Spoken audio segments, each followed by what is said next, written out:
Hello third year students. हम लोग पढ़ रहे थे पायरोल और पायरोल के बारे में। अपना कल हमने देखा था एरोमेटिसिटी और उसकी स्ट्रक्चर। ठीक है, आज हम बात करते हैं फ्यूरेन की। पायरोल अपना फिनिश हो चुका है, न्यू टॉपिक है फ्यूरेन। फ्यूरेन की स्ट्रक्चर देखिए कैसी होती है। ये भी पायरोल की तरफ 5 मेंबर्ड रिंग होती है। डबल बॉन्ड होते हैं इसमें 2 प्रेजेंट, और एक ऑक्सीजन पर 2 लोन पेयर होते हैं। ठीक है, इसमें मॉलिक्यूलर फार्मूला देखिए C4H4O। 1 2 3 4 कार्बन होते हैं, चारों पर एक एक हाइड्रोजन होता है और एक होता है अपना ऑक्सीजन एटम।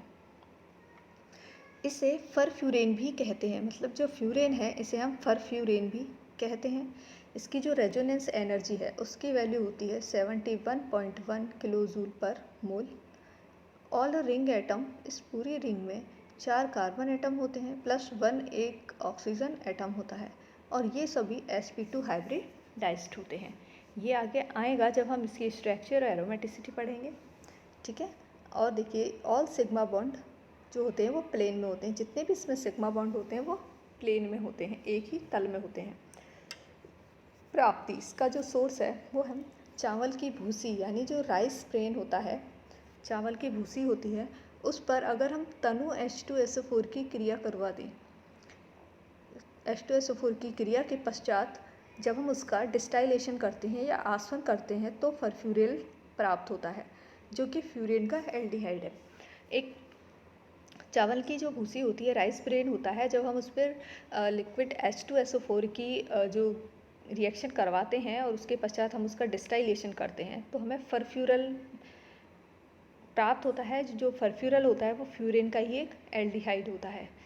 ठीक है, यानी फ्यूरेन का ही एक डेरिवेटिव होता है, फ्यूरेन का एल्डिहाइड होता है, जिसे हम फरफ्यूरल कहते हैं। ठीक है, अब देखिए फ्यूरेन की स्ट्रक्चर। अगर हम इसे ओपन करके लिखें तो CH डबल बॉन्ड CH, इधर डबल बॉन्ड CH और O, ऑक्सीजन पर 2 lone pair.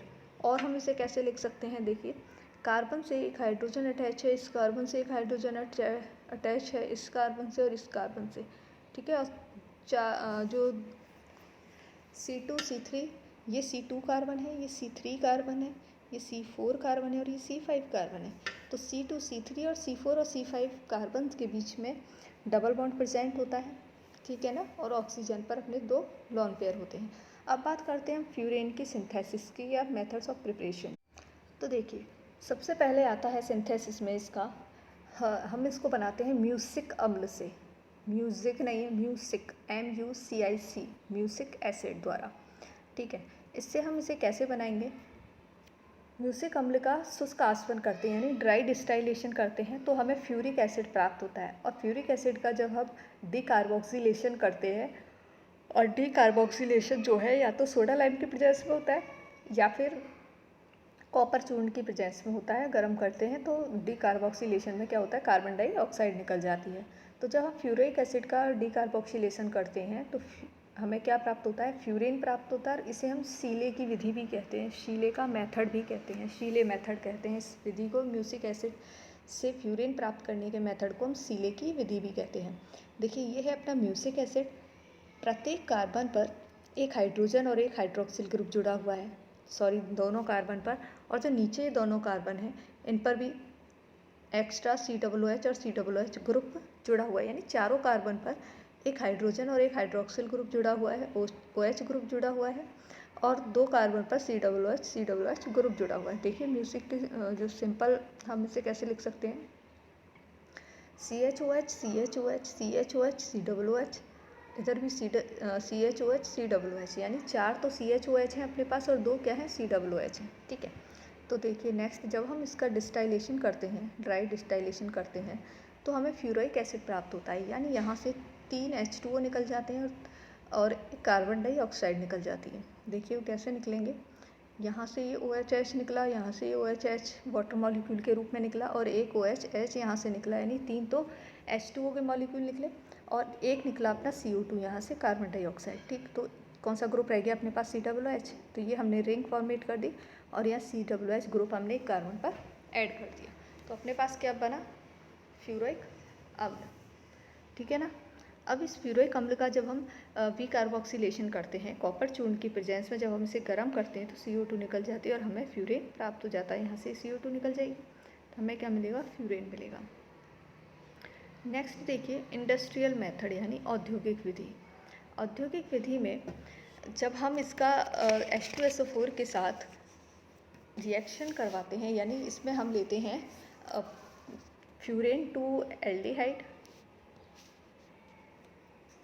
Furan two aldehyde या फरफ्यूरिल जो होता है अपना, फरफ्यूरिल को हम फरफ्यूरिल क्या है, फ्यूरेन का एल्डिहाइड रूप है, ठीक है ना। तो ये अपना फरफ्यूरिल है, फरफ्यूरिल या फ्यूरेन टू एल्डिहाइड का के क्या बोलेंगे इंग्लिश में, कैटालिटिक विघटन किया जाता है इसका और फिर हमें फ्यूरेन प्राप्त होता है। यानी जो एल्डोपेंटोस होता है, ये एल्डोपेंटोस है, ठीक है।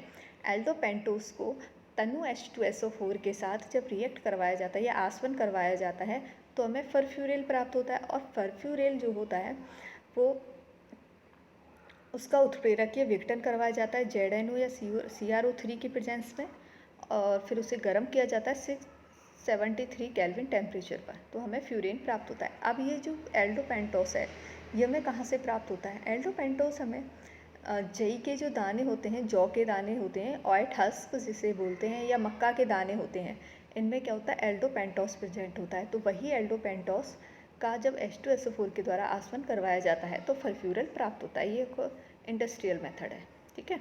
तो यहाँ देखिए 3H2O निकल जाएंगे, एक यहाँ से, एक यहाँ से और एक यहाँ से। फिर ये रिंग जो है ऑक्सीजन द्वारा कनेक्ट हो जाएगी और एक कार्बन पर CHO ग्रुप जुड़ जाएगा, ठीक। जब हम इसका गर्म किया तो हमें क्या मिला, यहाँ से CO निकल जाती है, कार्बन मोनोऑक्साइड निकल जाती है और हमें फ्यूरेन प्राप्त हो जाता है। नेक्स्ट देखिए कॉपर चूर्ण या सोडा लाइम के साथ मैंने बताया था CO2 निकलती है। तो कॉपर चूर्ण या जैसे हमारे पास फ्यूरोइक एसिड है, ठीक है, इसको हम कॉपर चूर्ण या सोडा लाइम के साथ अगर गर्म करते हैं इनकी प्रेजेंस में तो CO2 निकल जाती है और हमें फ्यूरेन प्राप्त हो जाता है। ओके, नेक्स्ट आती है अपनी पॉल नॉर सिंथेसिस। ये हमने पायरोल में भी पढ़ा था, पॉल नॉर सिंथेसिस। यहाँ भी हम इसकी बात करते हैं। तो 1,4 डाई कार्बोनिल जो कंपाउंड्स होते हैं, 1,4 डाई कार्बोनिल कंपाउंड, उनकी P2O5 की प्रेजेंस में फ्यूरेन प्राप्त किया जाता है। ये अपना 1,4 डाई कीटोन है, ठीक। 1,4 डाई कीटोन है, ये कौन सी फॉर्म में, कीटो फॉर्म में है। हम इसको पहले इनोल फॉर्म में चेंज करेंगे। सेम वही प्रोसेस है जो हमने पायरोल में किया था। पहले हमने इसको इनोल फॉर्म में चेंज किया। इनोल फॉर्म में कैसे चेंज करेंगे, यहाँ इन दोनों कार्बन पर प्रेजेंट एक एक हाइड्रोजन ऑक्सीजन से कनेक्ट हो जाएगा और ये जो डबल बॉन्ड है वो ऊपर चले जाएंगे। हम यहाँ से इन दोनों कार्बन से हाइड्रोजन ले लेंगे और इनको डबल बॉन्ड दे देंगे, ठीक है। तो ये इनोल फॉर्म में चेंज हो गया। जब ये इनोल फॉर्म में चेंज हो जाता है तो इसकी रिएक्शन कराई जाती है P2O5 के साथ और P2O5 की प्रेजेंस में इसको गर्म करवाया जाता है तो एक वाटर मॉलिक्यूल यहाँ से निकल जाता है और हमें क्या मिलता है, 2,5 डाई एल्किल फ्यूरेन, यानी फ्यूरेन का व्युत्पन्न या फ्यूरेन डेरिवेटिव हमें यहाँ प्राप्त होता है। 2,5 डाई एल्किल फ्यूरेन प्राप्त होता है। तो पॉल सिंथेसिस में जब पॉल सिंथेसिस में 1,4 डाई कीटोन का P2O5 के प्रेजेंस में गर्म करवाकर H2O मॉलिक्यूल निकलता है और हमें 2,5 डाई एल्किल फ्यूरेन प्राप्त होता है। और भी इसकी मेथड्स ऑफ प्रिपरेशन हैं और भी रिएक्शंस हैं, उन्हें भी देखेंगे हम। Okay, thank you.